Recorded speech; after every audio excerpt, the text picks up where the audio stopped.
বাড়তি ভাড়া আদায়ের দায়ে ভ্রাম্যমাণ আদালতে সাজা দেওয়ার প্রতিবাদে রোববার সকালে মিরপুর থেকে বিভিন্ন রুটে বাস চলাচল বন্ধ করে দেয় পরিবহন শ্রমিকরা।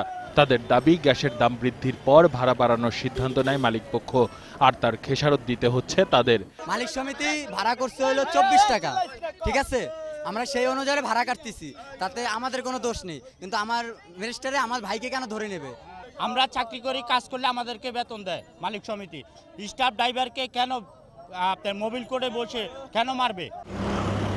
বাস চলাচল বন্ধ হয়ে যাওয়ায় চরম দুর্ভোগে পড়ে এসব রুটে চলাচলকারী যাত্রীরা।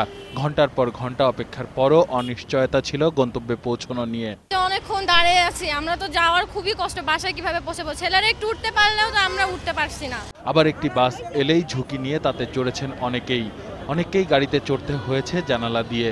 এক্ষেত্রে মহিলা আর বয়স্কদের ভোগান্তি ছিল চরমে। রোগী মানুষ নিয়ে ওরা সম্ভব না আমার জন্য। 3 ঘন্টা তো দাঁড়ানো, আইতে আসলাম সেই প্রায় 1 মাইল দূরে আইতে আসলাম।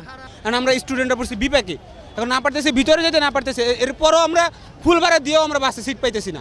সন্ধ্যায় গণপরিবহনের শ্রমিকদের সড়ক ও সেতু মন্ত্রী ফোনে আশ্বস্ত করলে পরিস্থিতি কিছুটা স্বাভাবিক হয়।